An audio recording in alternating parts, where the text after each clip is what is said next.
খাওয়া দাওয়া করছি আমরা, মানে শেষের পর্যায়ে আর কি। খাওয়া দাওয়া শেষ হয়ে গেছে, হাঁসের ডিম ছিল। প্রগতি এখন একটুখানি খাওয়া বাকি আছে। প্রগতি বোন খেয়ে নিচে, না বোনেরও বাকি, ডিমটা দেখা যাচ্ছে বোনের পাতে, ডিমটা আছে। আমার খাওয়া কমপ্লিট। আমি ভুলে গেছিলাম অ্যাকচুয়ালি ব্লগটা করতে, এই জন্য ক্যামেরাটা অন করে পরে ব্লগটা করছি। আর ওই ইউটিউবে কমেন্টে রিপ্লাই দিচ্ছিলাম। আর ইউটিউবে চ্যানেলটায় যদি আপনারা সাবস্ক্রাইব না করে থাকেন তাড়াতাড়ি করে নিন, বোলপুর টকিজ ব্লগস। ওখানে মাঝে মাঝে আমি শর্টসও দিই। তো বেশ খাওয়া দাওয়া কমপ্লিট নাকি? কিছু বলছো না? আচ্ছা, শান্তিনিকেতনে এখানে কোথায় কোথায় ঘুরতে যাওয়া যায় আপনারা একটু সাজেস্ট করবেন। বোনকে কি কি সাজেশন দিচ্ছিলে? বরকে কিভাবে কি হাতের মুঠোয় রাখতে হয় না কি সব বলছিলে তুমি দাও, তুমি বেটার জানবে। না আমি কি করে জানবো? তুমি কি একটা বলছিলে, এখন অ্যাক্টিং করে দেখাচ্ছিলে, ওটা দেখাও। তুমি বলো তুই বোনকে কি বল, তারপরে আমি বলছি। আমি বললাম যে আমাকে ওনারা সকালে ঘুম থেকে ডাকে না, নিজের মতন করে চা বানায়। কারণ মা দেখবে তো তোমার, মা দেখবে তো কি হয়েছে। আমি তো আর ঘুম থেকে উঠে তোমাকে চা বানিয়ে দিই, এরকম তো নয় যে তোমাকে আমি চা বানিয়ে দিই না। বলছে আমি এমন একটা বর পেয়েছি আমাকে সকাল থেকে ডাকে না, জানিস, নিজে নিজে চা করে, আর আমি ছাতু খাওয়ানো অভ্যেস করিয়েছি।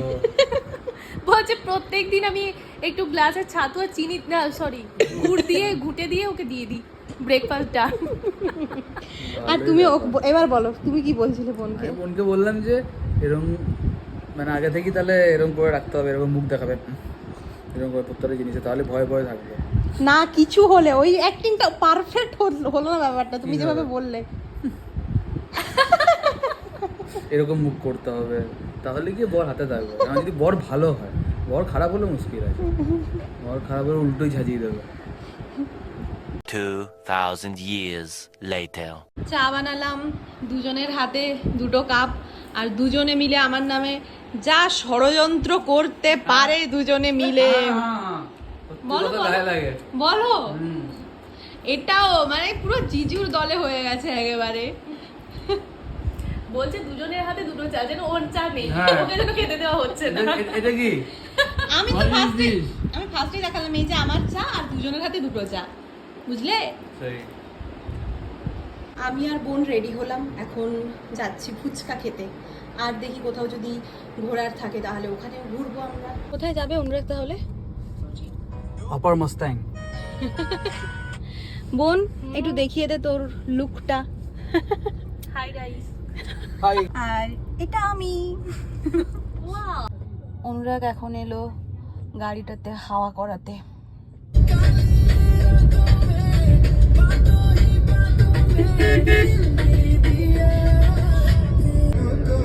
অনেকদিন পর প্রান্তিকের রাস্তাটা দিয়ে আবার যাচ্ছি আমরা। কি সুন্দর লাগে এই রাস্তাটা। আর এর আগের রাস্তাগুলোতে এত ভিড়, আজকে ফ্রাইডে নাইট বলে তো এই রাস্তাটাতে এসে ভীষণ সুন্দর লাগছে। শান্তি বাবরে, কি ভিড়, অবস্থা খারাপ হয়ে গেল। এখান থেকে এটুকু আসতে মনে হচ্ছে সালও বিদ গে। সেটাই।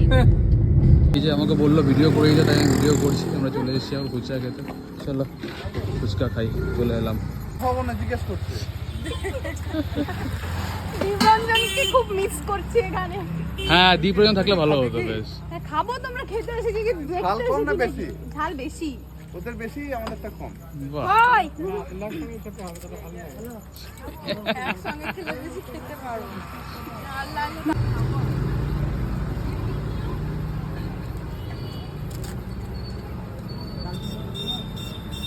একটা মানুষ সকাল থেকে অফিসে গেছে, তারপর যেহেতু আজকে ফ্রাইডে আমাদেরকে নিয়ে ফুচকা খেতে বেরোলো। এই যে টায়ার পাংচার হয়ে গেছে, এখন মাঝ রাস্তায় কীভাবে কি হবে ও নিজেই আবার এটাকে সেট করছে আর কি। ঝামেলা। আর এই যেটা খুলেছে আমি জানি না এগুলো কি বলে, এটা খোলাতেও একটা ঝামেলার কাজ ছিল। গুডনেস, সেটাই, মানে গাড়ি চালাতে জানলে তো এগুলো জানা বোধহয় মাস্ট আর কি। গাড়ি চালানো জানলেই হবে না। আমার অনেক শখ ছিল 4 চাকা চালানো শিখবো, কিন্তু আজকে দেখে আমার শখ মিটে গেছে। মাঝ রাস্তায় এরকম খোলে তো এগুলো আমার দ্বারা পসিবলই না কখনো। এই যে টায়ারটার অবস্থা একদম বসে গেছে। কি যে কঠিন কাজ এটা, বাবা রে বাবা, এটা খুব কঠিন গাড়ি। সেটাই। মজা করতে বেরিয়ে, ফুচকা খেতে বেরিয়ে এরম হলে কি আর ভালো লাগে? এখন সুন্দর বাড়ি যেতাম, ছবি টবি তুলতাম, বাড়ি গিয়ে তারপর মানে আমরা ফ্রেশ হতাম, গল্প করতাম, যেহেতু দুদিন ছুটি, একটা আনন্দই থাকে অনুরাগের আলাদা। তো এখন মাঝ রাস্তায় এগুলো করতে হচ্ছে ওকে, বিরক্তিকর এগুলো। পুরোটা কিন্তু অনুরাগই করলো, এই যে পুরোটা এখন আবার এখানে লাগাতে হবে।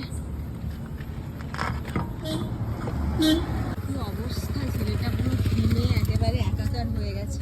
আরে ছেলের কথা বাদ দাও, করতে পারি যেটা বড় ব্যাপার। কি ঝামেলা এগুলো বাবা, সবকিছু মানে জানে বলে অনুরাগ।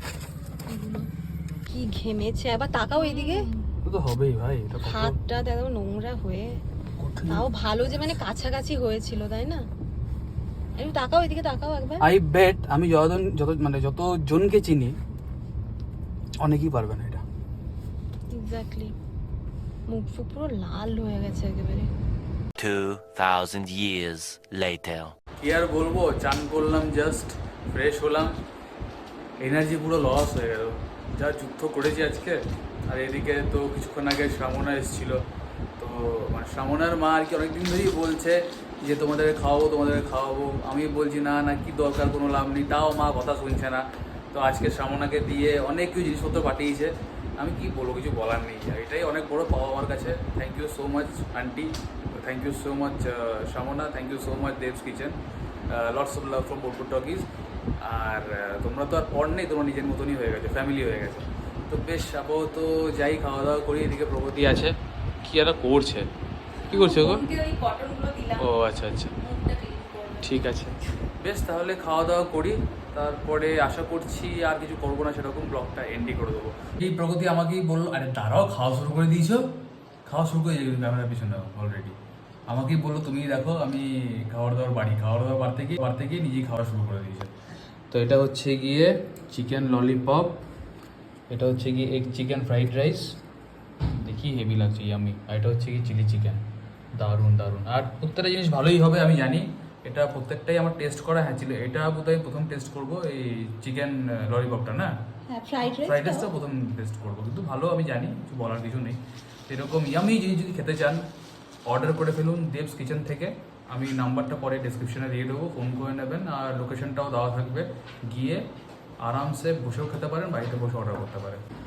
প্রচুর কোয়ান্টিটি খাবারের পাঠিয়েছে সবাই, সবাই মানে আন্টি আর শ্রামনা। এরকম আওয়াজ করো। আর আজকে প্রবলেম এখানেই এন্ড করলাম। যদি কিছু ভালো লেগে থাকে please like share comment follow করবো টকিজ, শেয়ার করতে ফলো করতে লাইক করতে কমে যাওয়া কেমন লাগছে। দেখা হচ্ছে কালকে, টাটা বাবাই। কালকে অনেক বড় কাজ আছে আমার, গাড়ি টায়ার চেঞ্জ করতে হবে। Good night.